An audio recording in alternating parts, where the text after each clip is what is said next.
Hi, this is Dr. Bob Dannehoffer, the Public Health Officer for Douglas County. This is another of our Facebook Live events sporting the newest in face coverings. This is one of the traditional face coverings you can use.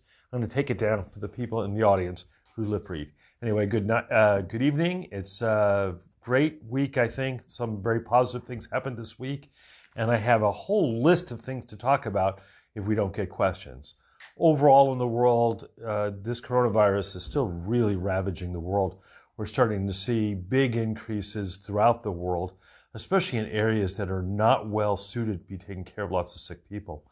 Europe continues to be bad, and especially the United Kingdom. And the United Kingdom has especially had a lot of deaths today. So as you remember, back a month or so ago, they were a week or so behind the rest of Europe, and now they've caught up, and they've really had quite a few deaths today. So I worry about what's happened in England, but I also start to see increases in places like Turkey, which is kind of on that border between East and West. And Turkey had a lot of cases today. And India is starting to see lots of cases. As you know, India, a very big country of 1 billion people, very tightly squished together. And so we think this disease could spread very quickly in that area. We're also seeing a lot of disease in South America. This is not a place we'd be expecting to see disease this time of year, so that's a bit worrisome. In the U.S., the things in New York and Connecticut are still awful, but probably a little less awful than they were a week ago. What we're seeing, unfortunately, now is the people that are getting exhausted. They've been now 5 weeks into this, and for 5 weeks they've been working really hard on this. People working 80 and 90-hour weeks under really harsh circumstances. So I think we're going to start to see some fatigue in that area. In the rest of the country, actually the biggest areas of increase that I've seen today were in the Midwest. So Kansas had a big increase, South Dakota has a big increase, and big increases in Texas. So we worry that this disease, which started out in the big cities, is now moving to some of the smaller areas. Well, the good news is Oregon. Oregon continues to have a low number of cases. Our daily increase in cases is just less than 5%. And Southern Oregon continues to have a very low number of cases. So, one of the things we look at is the case rate per million people.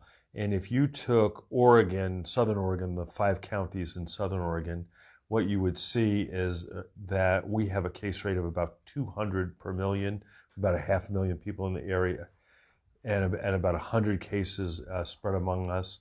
That's a really low rate. The lowest state in the country is Hawaii, and they have 420 or so cases per million. So Southern Oregon is doing pretty well. Eastern Oregon also a very low number of cases. So that's the good news. And I attribute that to people really doing a good job with social distancing, doing a very good job with testing, and the docs in town really getting on board with our efforts to curb this disease. Douglas County is still at 23 cases. We're now to 14 recoveries, so only have 9 active cases. During the week, we had 1 case that was attributed to us, but that was just a little typographical error, and they've since corrected that. So 23 cases, 9 recoveries, still 2 in the hospital though, and I'm told that those 2 are stable, but it's a long time to be in the hospital. So that's where we are in Douglas County. We're going to start taking questions here, so if you do have questions, put them on the chat section. Over the last few weeks, we've taken some questions, and I gave you what I knew at the time, but since I've looked this up a little bit more, one of the questions was about asthma. And so the CDC has reported early on that asthma was thought to be a risk factor, although now that there are more cases in the U.S., we know what the incidence of asthma is, about 9% of the population, but it appears that asthma is less likely in some of those areas. So New York City, that has a high asthma rate, for the people who got sick with this, asthma was not in the top 10 diagnoses that associate with it. So asthma, while might be a slight risk factor, doesn't appear to be a strong risk factor. The strong risk factors are obesity, high blood pressure, diabetes, increased cholesterol, coronary artery disease, dementia, atrial fibrillation, which is a heart rhythm problem, COPD, which is like emphysema, kidney disease, cancer, and congestive heart failure. The other thing that you'll notice is not on there is autoimmune diseases. So there's been a question over the last few times about autoimmune diseases. And there was really a worry that people who had a weakened immune system from autoimmune diseases may actually have a higher risk. It does not appear to be the case. It's not in the top 10 comorbid conditions on any of these, so that's a good news. And they looked at the people who with disease who had this, who were taking chloroquine, and they found that chloroquine didn't seem to be a factor one way or another for getting the disease. But the story on using chloroquine to help, it looks like it's not going to help. The VA did a pretty good study on this, and it showed that it didn't help. There were actually more deaths in the people who got chloroquine than the people didn't. So there was a lot of enthusiasm about chloroquine before, but it looks like that's not going to work. The other one was remdesivir, which is that antiviral drug. You know, each time we've talked, it's either been a little hopeful, not hopeful, something along the way. Excuse me, it's my phone. Hopeful or not hopeful along the way. And it looks this week like it's probably not going to work. There was a Chinese study that had a fair number of people in each limb, and it looked like it probably did not help, and they stopped the study because there were a lot of side effects from the remdesivir. So there's still a couple more studies out there to see, but at least right now it looks like chloroquine and remdesivir, the two big things that we were looking at, are probably not going to help. All right, so let me get some questions here. So one is about antibody testing, and I knew I would see a question about that. So antibody testing is blood testing that can help to tell you if you've had this infection. This week, what we got was a lot of information about those antibody tests, and unfortunately, somebody who's really involved in this said the tests are crap. And this was so disappointing to hear, because over the last 5 or 6 meetings, I've been really interested in getting these antibody tests, because this would help us to know what went on. And it turns out that the thought is that there's a lot of false positives, meaning that they say you have antibodies, but the antibodies are not really to this coronavirus, but to one of those other coronaviruses that cause colds that don't really give you immunity against the disease. So you might get a result saying that you've got a positive antibody, but it's not useful antibody. And then there are some false negatives, people who they know had the disease because they had a positive nasal swab who don't have antibodies. So unfortunately, the antibody tests are not quite ready for prime time. There are 70 different companies that are making them, only a few are approved, and there's no way really to know if you're taking one of these tests, whether it's one of the good ones or not good ones. And so it's very disappointing. There is, we think, one good one through the Quest laboratory, which is a big laboratory, one good one through Providence Laboratories, and a good one through the New York State Lab. Those are the Quest one you can get. The Providence one and the New York State Lab one are still just for research purposes. I don't know what they're using in Coquille. I've had a lot of people this week say they want the antibody test. They were sure they had it. All of those people got the antibody test, got it, and were negative. So I don't know what to make of these antibody tests yet. We are still in our area thinking about how to use them. What we would not want to do is to give people false reassurance that, oh yeah, your antibodies are positive, you should be good to go, and they're not. And that's why antibody testing is up in the air. I was so disappointed. I've been so excited about antibody testing because it'll really help us to understand better about what's going on. And I was disappointed to see that the tests are much less than we thought. But what we do know from the places that did research is that some people do have antibodies. So they look in California, it's about a couple of percent of people, which still means that 96% don't have antibodies, which means this disease could come through again. New York State did a very exquisitely good study. Spent a lot of money on doing this, and they sampled people throughout the state. And people in parts of the state where the disease was not rampant. So New York's got, the cities on the bottom, and it's got this big upstate area. So in the places upstate where they didn't have a lot of disease, they didn't have a lot of antibodies. And in New York where they had a lot of disease, in some areas it was about 20% of the people had antibodies, which means that test was good. And so when a good test like that comes out, we'll start using it. But for now, I don't think there's a good test.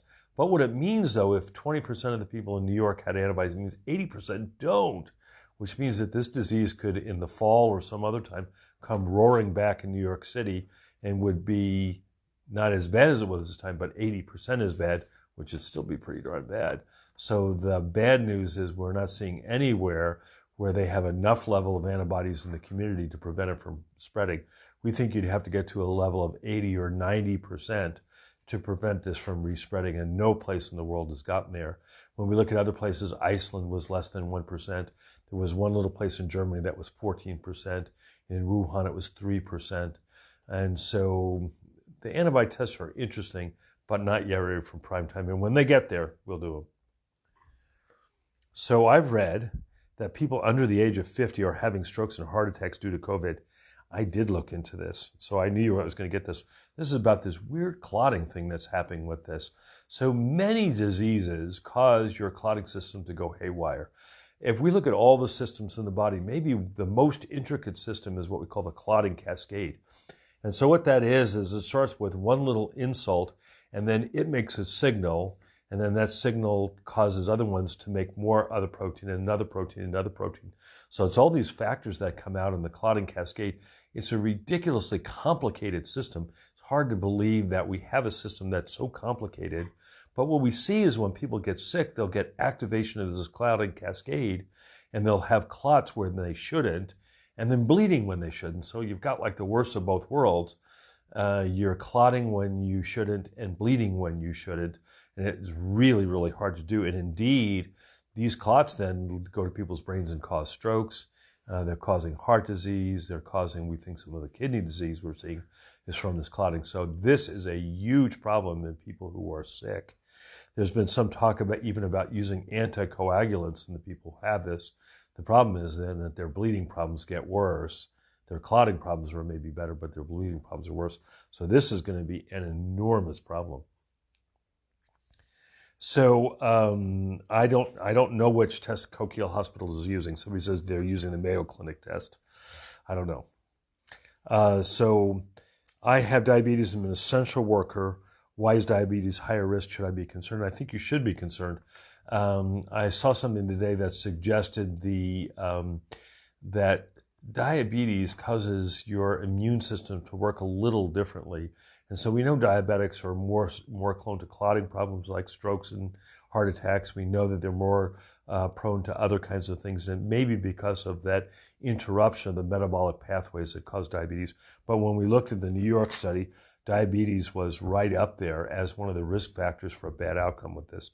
So I think people with diabetes, especially if you're diabetic and older, you really should be concerned.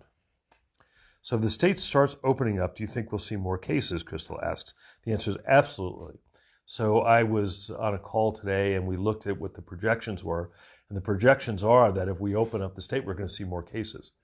And we're going to see more cases than we would if we wouldn't open up the state. So this is not, there's no option where you can both open up the state and not see more cases. And I think you're going to have to, there's going to be a fine line to walk of how much do you open up and see a few more cases versus opening up all the way, seeing a lot more cases. And this is going to be a really fine line to walk. It suggested, this projection I saw today suggested if you just said, oh, let's go back to almost what we were doing before, that the number of cases would start to rise very rapidly so that by June we'd have 3 or 4 times as many cases as we have now. That's a lot. And so we're going to have to, this is going to be the hard part of reopening, is to reopen enough that people can get back to work and the economy can improve, but not so much that we get out of control. So this is going to be a hard one.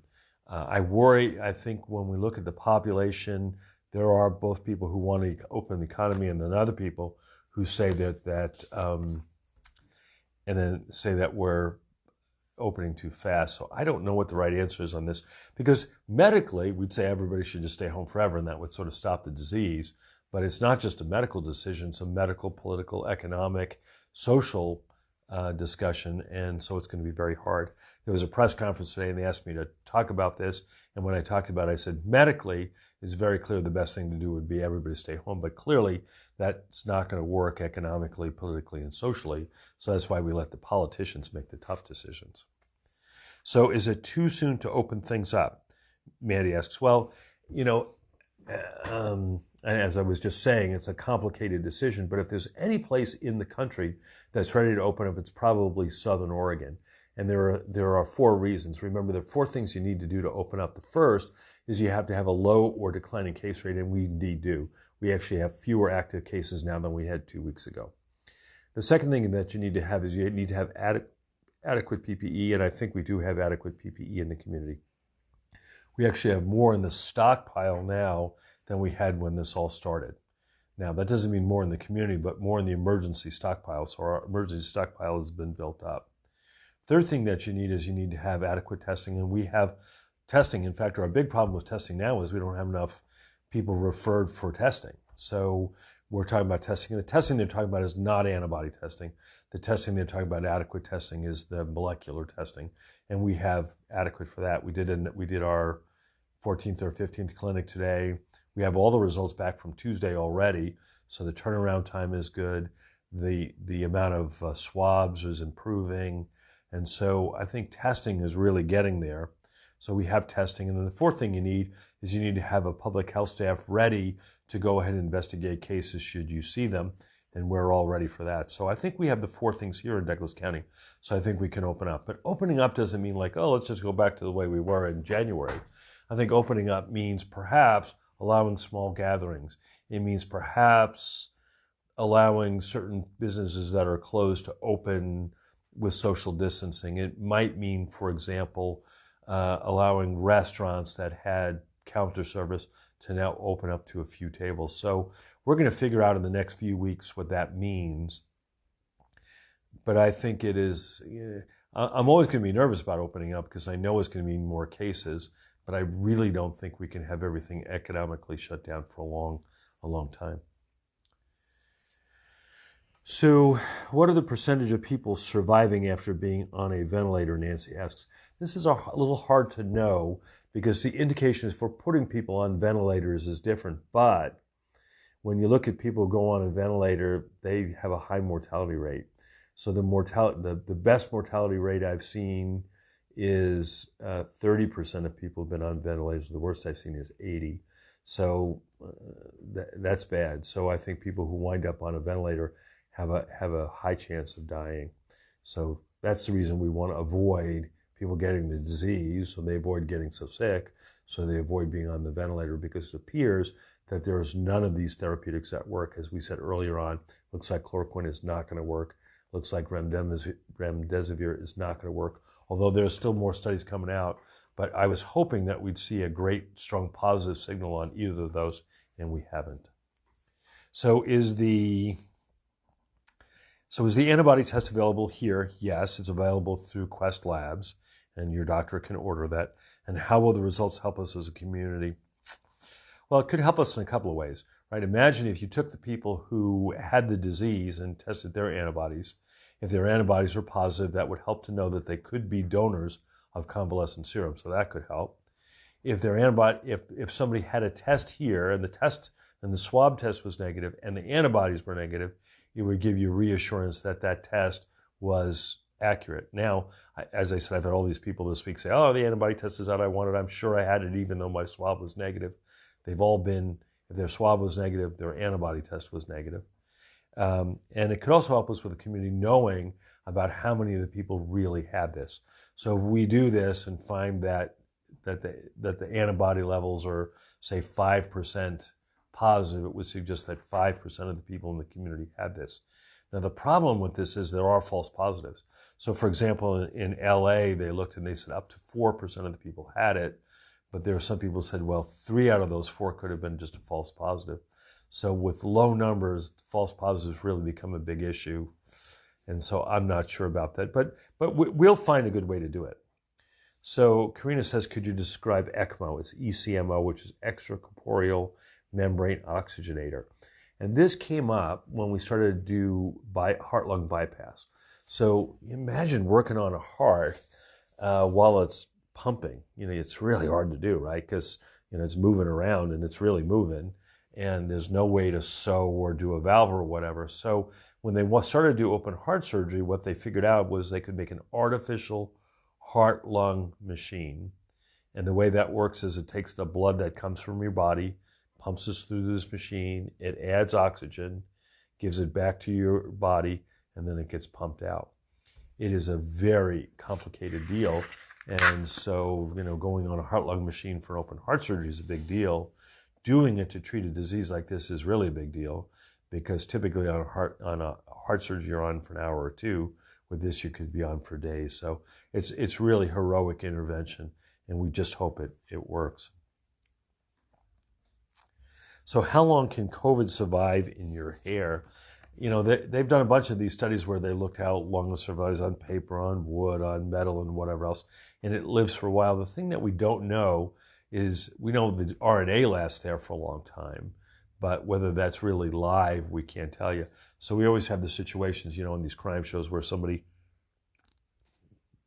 drinks some water, the cops come, take that thing and find the DNA and show, that Bob Dannenhoffer is the criminal that drank out of that.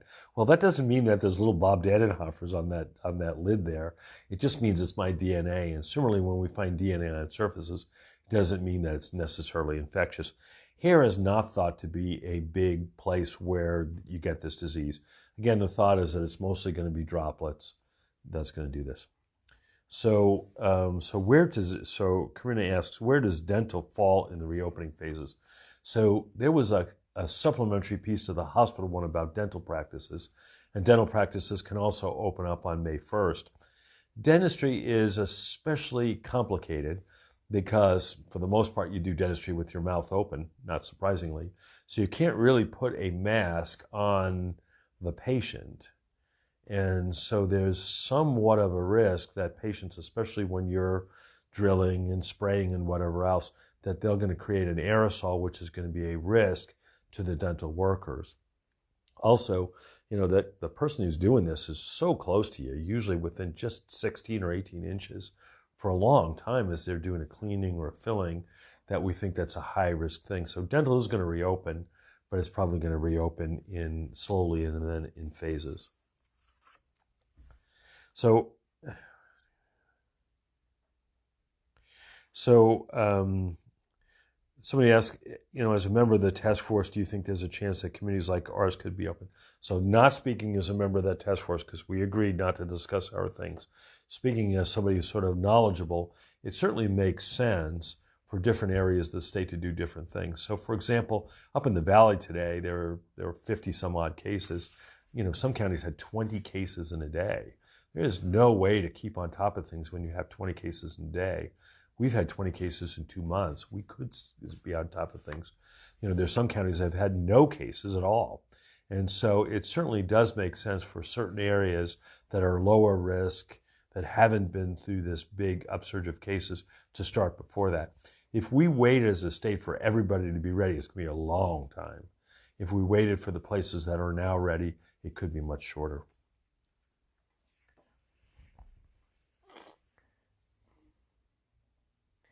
So if a positive from one county goes to a hospital in another county, does that case stay where the patient is from? So the case is from where you live.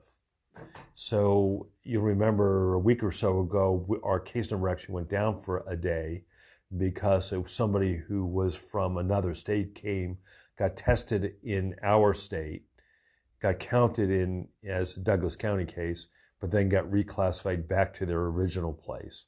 And so it stays with where you live, and being in the hospital doesn't count as living there.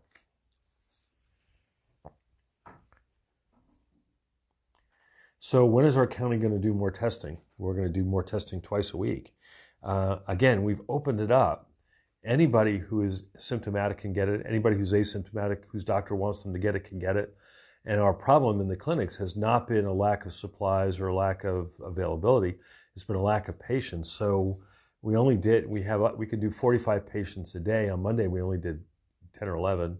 We only did about 30 today. So we could have done 90 in these 2 days, and we did less than half of that. So yeah, so it's not the lack of testing at this point. It's the lack of patients who are getting tested. Now, you could say, well, why don't we just test a bunch of asymptomatic people? Nobody's recommending that just in general you test a lot of asymptomatic people. There's a recommendation that you could do a study to see what the asymptomatic carriage rate is. But in populations where there's low incident disease, like in Oregon, the asymptomatic rate is thought to be vanishingly small. So that's the problem. So would you consider a tonsillectomy to be more high risk? I don't know what that means. So you mean like a high-risk surgery? So Red, why don't you write in again with what you mean there? So is it safe to eat takeout food? Yes. What if an employee there has COVID? Obviously if somebody had COVID and sneezed on your pizza box and then you touch your pizza box and touch your face, there's theoretically you could get it. But again, we don't really think that's the big mode of transmission. I think what most of these takeout places are doing, trying to touch your food as less as possible, which is a good thing, not so much for COVID, but for norovirus and everything else. And for places like with pizza, they're advertising that they take it out of the oven, never touched by a human hand. And I think that's good. I think the World Health Organization and CDC came out and said, look, we really don't need to worry that much about takeout foods.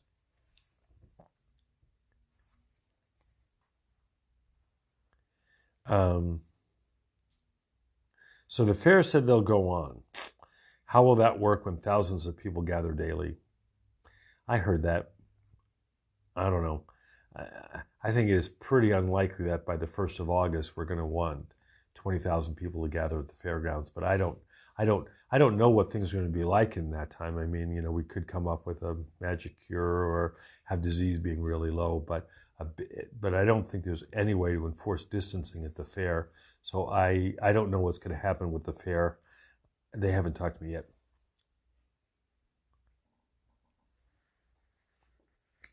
So would you consider oral surgeries like tonsillectomy to be high risk? Well, they're clearly high risk for the people who are working on them, right? Because you obviously can't mask the patient. And, tonsillectomies are a relatively high risk surgery. I mean, people think, oh, tonsillectomies, everybody has those, they're pretty simple. Actually, tonsillectomies are one of the grossest procedures. Since the tonsils really can't be cut out, they're just kind of scraped off their base. And so you're left with this huge, big, ugly scab, if you've ever looked at it after somebody has a tonsillectomy. So tonsillectomies are in the moderate risk, clearly much less than an organ transplant or heart disease, but is in the moderate risk category.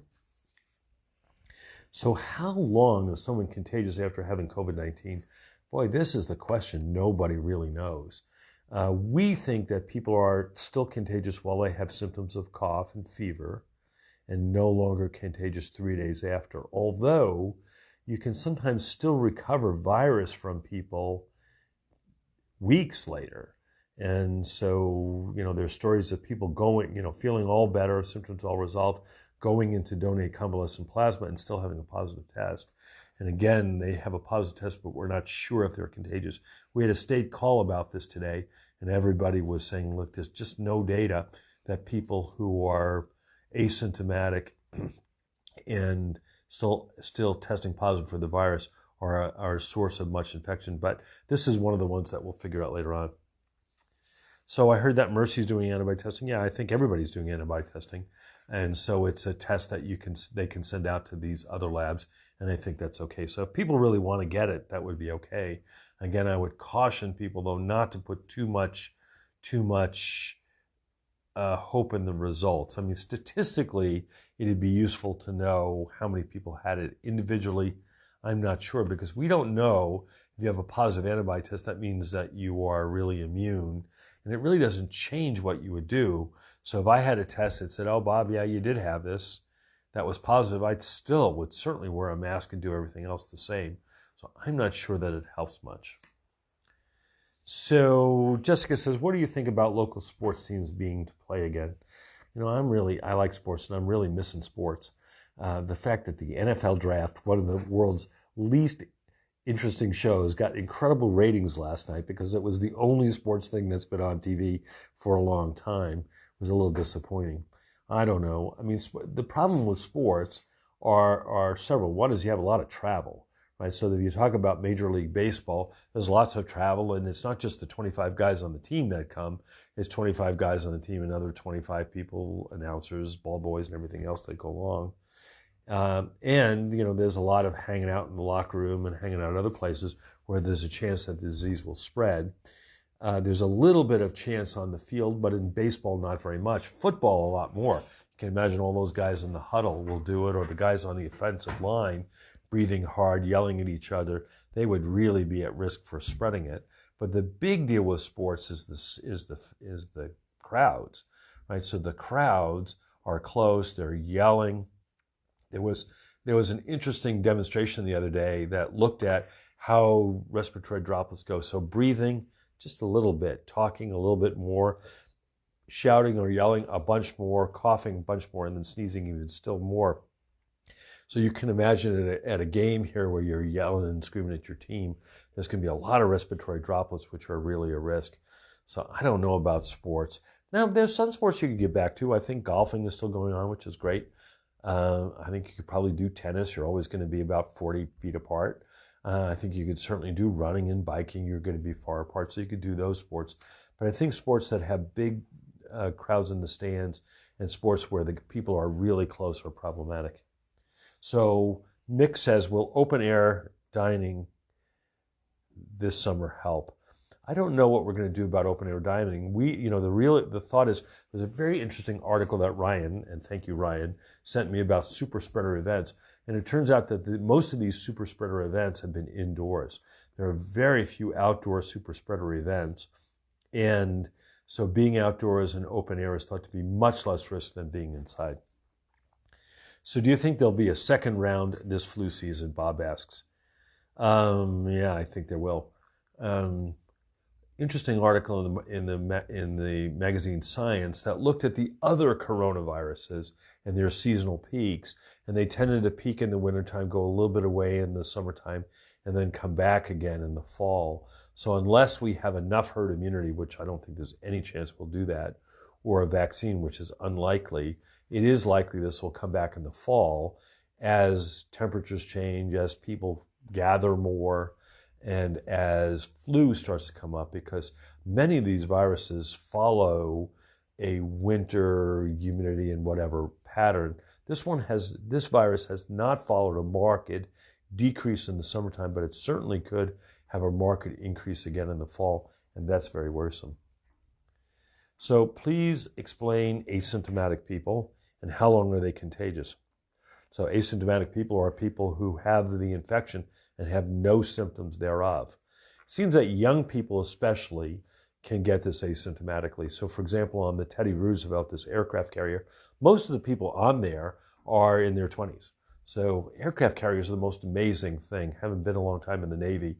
It is really amazing. So here's this, it's a ship, big ship, 5,000 people on this ship. I mean, so, more people than Sutherland on this ship.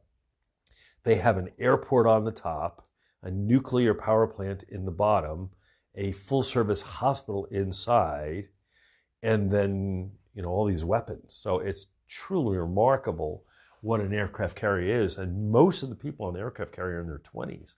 So here you're trusting an airport, nuclear power plant, all of these weapons to mostly 20-year-olds. And so when they looked on the Teddy Roosevelt, they had a high attack rate. They had an attack rate of about 800 out of about 4,000 that were on the ship. So about 20% of the people got infected. But most were asymptomatic, at least in the beginning. Although interestingly, a lot of people who tested positive and were asymptomatic initially, later on got symptoms. But still, at least 30% of the people never had symptoms at all. And how long are they contagious? We don't know. So there's two groups. There's the asymptomatic group. That is people who really never have symptoms at all. We think they're somewhat contagious. The group that we think is the most contagious are the pre-symptomatic people. So you may have seen my next YouTube video about pre-symptomatic spread. But the story on that is that, let's say you get exposed on a Thursday. You'll have no symptoms on Friday, Saturday, Sunday. Monday, you'll probably still be asymptomatic. On Tuesday, you might start to have symptoms. On Wednesday, you clearly would have symptoms. We think that Monday and Tuesday would be really contagious times before you really knew you had anything. And so you might go out, you might go to work, you might go to a bar once they're open and such, and really spread it during that time. And when they looked at these super spreader events, it was almost always people who were pre-symptomatic. These were not people who were asymptomatic, but these are people who spread the disease in the day or two before they became symptomatic. So the most clear one was this guy who was at a party in Connecticut. He, after the party, left for South Africa, long trip. And on the flight, he started to get sick, and then he got to South Africa and got tested. He gave it to 40 people during one cocktail party. That's incredible super spread. And this is before he knew he was sick, so he didn't really do anything wrong. You know, it's not like he was sick and went to the party. He was feeling perfectly well at that time. And that's the reason we recommend that people wear masks, not necessarily to protect myself, but in case I'm pre-symptomatic today, to prevent other people when I'm out in public. So that says, what do I think about the county commissioner's request to open up Douglas County? Well, you know, this is not without some risk, right? So the risk is that you'll open it up and we'll start to see more cases, and that would be a worry. On the other hand, they do need to balance the risk of more cases versus the damage that's being done to the economy and the social structure and other things. You know, if any place is going to open up, the places that should open up first are the lowest risk places. That is, places with low amount of disease, a declining caseload, adequate PPE, adequate testing, and adequate public health. And Douglas County actually kind of fits in that almost as well as any place. You know, we heard the stuff in Georgia, and it's like, oh my goodness, Georgia's still having incredible case rates. They're having 800 new cases a day. I just do not get why they would decide to open up that area. So are orthodontists able to open up to the non-urgent cases? And I think they are.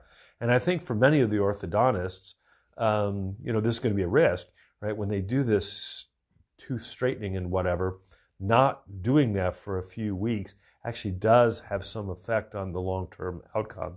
So, you know, they have they're very accurate in the way that they're tightening things up and moving things around. So I think they're wanting to get back to work. Yeah, so how many different strains are there of the coronavirus? The answer is we don't really know. We know that there are probably at least 2 different strains, but the thought is that there may be more. And so the way you'll know about the strains is what you need to do is you get the virus, grow the virus, and look at its genome, and then see how that genome varies from other places. That is incredibly painstaking work, not something that you could do in a place like Roseburg or even Oregon, but places that you need to do at high-level research labs, and they are doing that. And they're finding that this virus is mutating a little bit. Don't know if it's yet new strains. So new strains would suggest that they're different. The concern would be if there was really a different strain. You might be able to get, you know, the first strain and then the second strain, which would be really heartbreaking. But I don't know.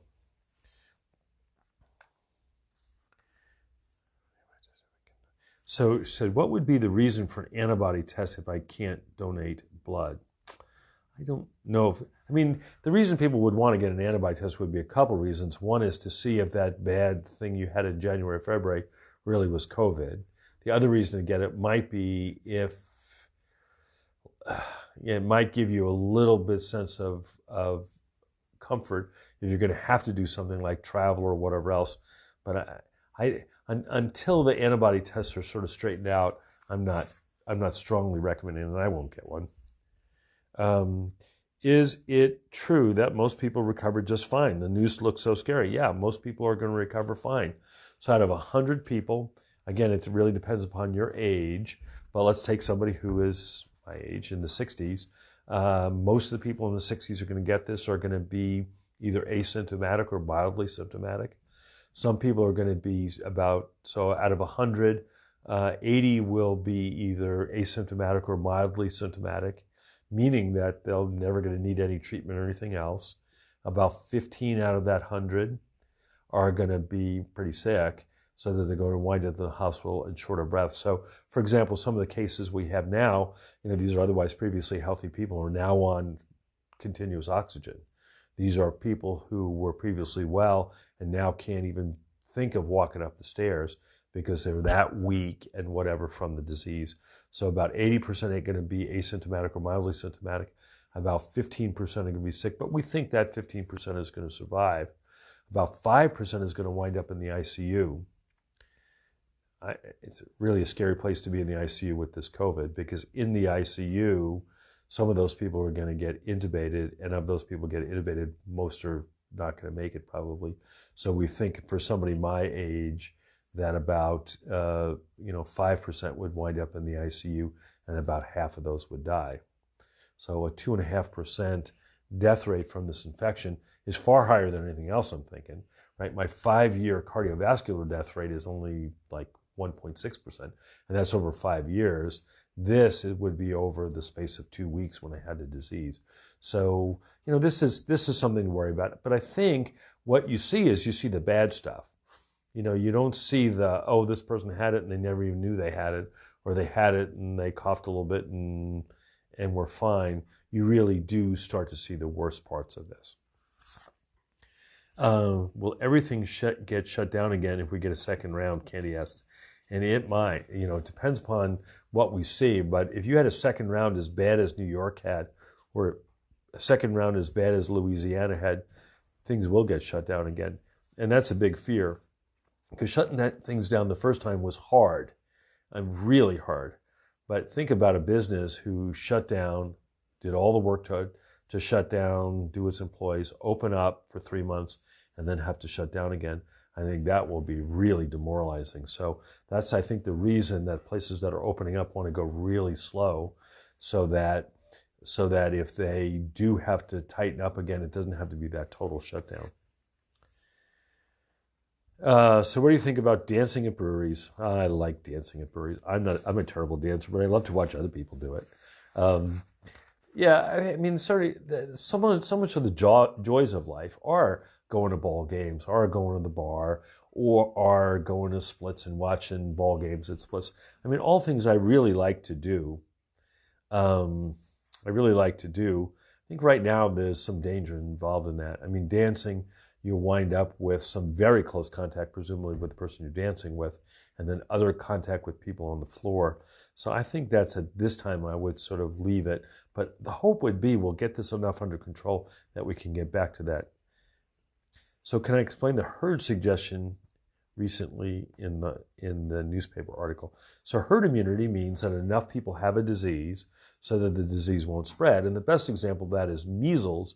And the reason we always harp on people to get the MMR, or measles, mumps, and rubella vaccine, because we know in the days before there was a measles vaccine, almost everybody got it, and about 1 in 1,000 people with measles got really sick. And still, about 1 in 1,000 people with measles get really sick and some die. And so that if enough people are immune to a disease, the disease doesn't spread. So let's suggest that 95% of the people I meet in a day are immune to measles. Well, I don't meet 100 people in a day. I may meet 12 or 13. And with 95%, there's a chance that nobody will be susceptible. There's a chance that maybe one person would be susceptible, but then their chance that they would be able to spread this would be low. So that when you get 95% of the population immune to measles, you can still get occasional cases, but it doesn't spread. The herd immunity is related to how contagious the disease is. So measles is very contagious, so you need an immunization rate of about 95%. This one is contagious, but not that contagious. So you need to have an immunity rate somewhere in the 80s or low 90s. People don't know exactly what that is because there's still some controversy about how what the R0 of this is. But nonetheless, you need to get to that level to prevent this from spreading. And we don't think if New York only has a 20% rate, there's no place in the world that's got 80 or 90%. So Wuhan, which really did have a big thing, only had a few percent. Would be interesting to see in Italy what their rate is going to be, but I still think it's probably not high enough to prevent another spread. So does not having a spleen change combating the virus? And I looked this up today. I couldn't find it, but there's only a small number of people who don't have a spleen, maybe only 1 or 2%. So that kind of study isn't out. Now, when New York finally quiets down, they're able to look through the data, they'll be able to help us with the relative risks for not having a spleen, for having Hashimoto's thyroiditis, for having lupus, and those kind of things. Right now, it doesn't appear to be a big deal. So, Colin asked, should I be concerned about having hypertension? Yes, for 2 reasons. One is hypertension is a bad thing. So hypertension is the silent killer and is associated with heart disease and stroke. So you should definitely be concerned about having hypertension overall. Should you be concerned about having hypertension with this? Well, maybe, because it was one of the risk factors that was seen in a lot of people, although old people frequently have high blood pressure, so that's not a big deal. Now, one of the issues that came up is about these things called the ACE inhibitors. So the ACE inhibitors are kind of blood pressure medicine that you might take, lisinopril, quinapril, things like that are ACE inhibitors or angiotensin receptor blockers. And the thought was, this virus attacks your ACE2 receptor site. So there was some concern that by messing with that receptor site with taking these medications, it may make you more or less at risk. Good study came out, suggested that when you looked at people who had high blood pressure who were taking ACE inhibitors, they did better than people who weren't. So ACE inhibitors may be a good thing, probably not a bad thing. So yes, should be concerned about your hypertension. Please get it under control. It's relatively easy these days to do that. But in terms of being a huge risk factor for this, somewhat of a risk factor, so get it under good control, but keep taking your meds. Yeah, so Nancy says, do you think there'll be scarring of the lungs and people have this? I don't know the answer. Again, this is not long enough. Scarring takes a long time. So if you've ever had a cut, in the first weeks after you get it, you get this big red thing here, but the big scar doesn't come really until a year later. And so similarly in the lungs, scarring comes later on. And so I don't know if this is going to cause scarring. I am a little worried about how much oxygen some of these people are needing. One of the things that's been remarkable about this is the number of people who come in with extraordinarily low oxygen levels. So stories of people coming in with oxygen saturations of 60%. So normal is above 92. And, we start to worry in the 80s. These people with oxygen saturations in the 60s, which you think is not compatible with life. And other than being a little short of breath, they don't look nearly as bad as the low oxygen levels would suggest. So I don't know. So being on, like we talked to a lady today, is on 4 liters of oxygen. That's a lot of oxygen to be on this far into it. So there's a real worry that the lungs won't come back, but again, we'll know that. Now, it's interesting in China that the people who had this in January seem to be, most of them are able to get back to work. So that's a good sign that although it's scary in the first few weeks, most of those people will get better. Yeah. So what about the differences in behavior between high and low risk populations when things open up? Well, the recommendation is when things open up a little bit, that high-risk populations still stay home. So I don't think you're going to see for the high-risk populations, go out and dance. I think you're going to see those high-risk populations still should stay home, and they should still really stay away from people. So my mom, who's 90, even as we open things up, Mom, still don't go to church. You've done that for 89 years. The Pope will forgive you. Still on those high-risk populations, they'll take a lot of precautions. The low-risk populations probably can do a little bit more stuff. But the concern we have is that low-risk populations are exposed to high-risk populations. So when we look at people who work at nursing homes, a lot of them are young people. And I don't think we can say if you work at a nursing home as a young person, you're not allowed to go out and see friends. And so the concern is that they'll pick this, as we loosen things up, they may pick up this virus, go to work, and give it to some of the older people, which can be a problem. And that's the big risk we see with this. So the big risk we see is that people who are feeling otherwise well will do that. Okay, there was one other thing I want to go on. There are a couple of things I want to go through here. One was somebody asked last week about why the White House said that Oregon was low in testing, and I actually found the email. This does not give me good sense that they know what they're doing. So what it did is it looked at the number of machines that could process tests in a state and then compared this throughout the state. Well, what it missed was 2 things. First is that many of the rapid testing things in Oregon are a company called BioFire, which is a Northwest company, and they didn't include BioFire. So for example, Mercy got a bunch of these BioFires and they never even got counted. So that was an oops. And the second is the reference labs in Oregon aren't in Oregon, they're in Seattle, but they're in Seattle. So it said Oregon had a relatively low testing thing, but since all our labs go to Seattle, Washington looked like it had huge testing capacity, but that kind of missed the reality of the world, is that things get moved out of state. So that was interesting. Okay, a few more questions we need to know. So is a pulse oximeter helpful in determining COVID-19? So what an oximeter is helpful in people who actually have COVID-19 to know if they're getting worse. And the reason for that is that there were, as we said, some of these people would go to the hospital in New York and they'd have these incredibly low oxygen levels. And it'd be like, oh, didn't you realize you were getting worse? And these people really weren't picking up the fact that their oxygen levels were going down. And the best way to do that is with an oximeter. They are around. I think we're going to actually have some here that we can give to patients who actually have it. It doesn't really help you diagnose the disease, right? Because we don't think there are any asymptomatic people who have oxygen levels in the 50. All of these people had shortness of breath. It was just hard for them to judge how short of breath they were. So I don't think they're helpful in determining if you have the disease, but they are very helpful in people who have the disease to track how they're doing. So Nancy says, could having a high fever from COVID-19 affect someone of childbearing age from having future children? Well, I don't think so. There is concern about women having fever during the time they're pregnant, although we've not seen it with this. We've not seen any birth defects from COVID. Now, it's only been out for a few months, so we don't have very many people in the early part of pregnancy who had the fever and then had delivered because it just hasn't been enough time, so I'm not sure about that. So do we see brain damage from COVID? And yes, we are starting to see some brain damage. We're starting to see some both neurologic symptoms, especially delirium, which is kind of that agitated state. And then we are certainly seeing strokes from this.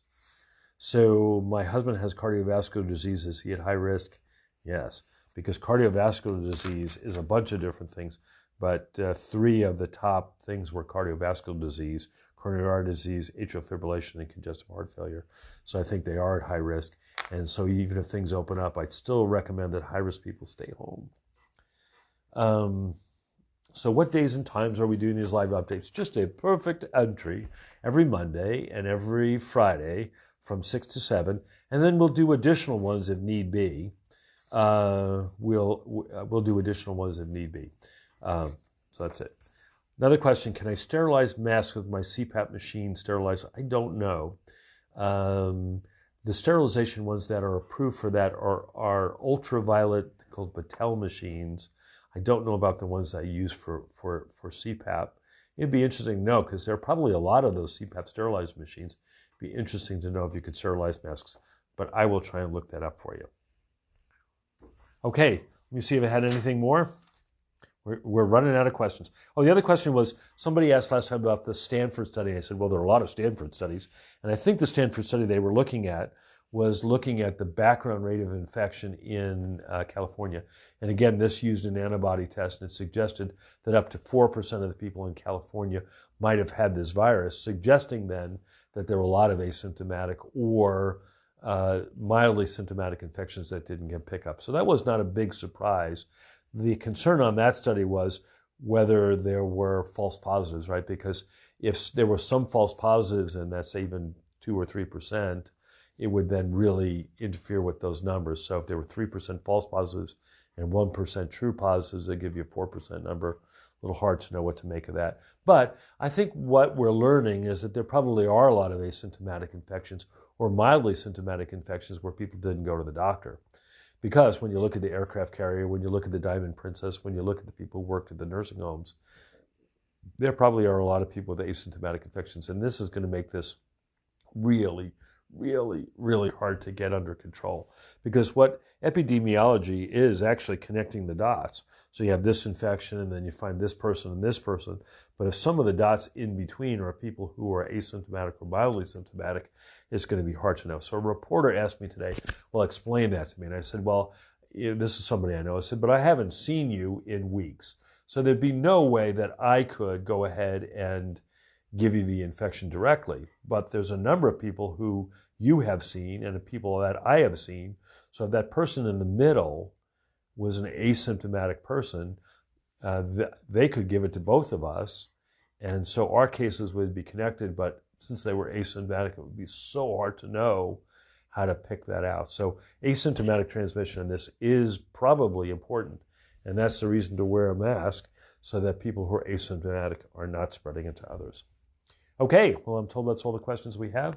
Again, this is Dr. Bob Dannenhoffer, Public Health Officer for Douglas County. We'll do this again on Monday night. Our hotline is still open, 541-464-6550. I think we'll have some other good information about that next week. We're still doing our testing clinics. We did one today. We're going to do one again on Tuesday. So again, if you have any symptoms suggestive of COVID, and those would be fever, cough, or dyspnea, which would be the big ones, but the mild ones would be a loss of sense of smell, an odd one. Bad diarrhea. You don't get that much diarrhea this time of the year. So if you get bad diarrhea, especially if you had it with a fever, you should get tested. Some of our patients have only had diarrhea. Some of our patients started off with a little bit of fever and cough and now have bad diarrhea. So diarrhea seems to be one of them. Some people had a mild sore throat or runny nose, although a lot of people have that. But bad diarrhea is not that common. Loss of sense of smell is really quite uncommon. Fever, cough, and shortness of breath, really quite uncommon. So if you have those, talk to your doctor. We've got a lot of testing capability. We could test you on Tuesday. Again, this is Dr. Dannenhoffer, Public Health Officer. See you next week.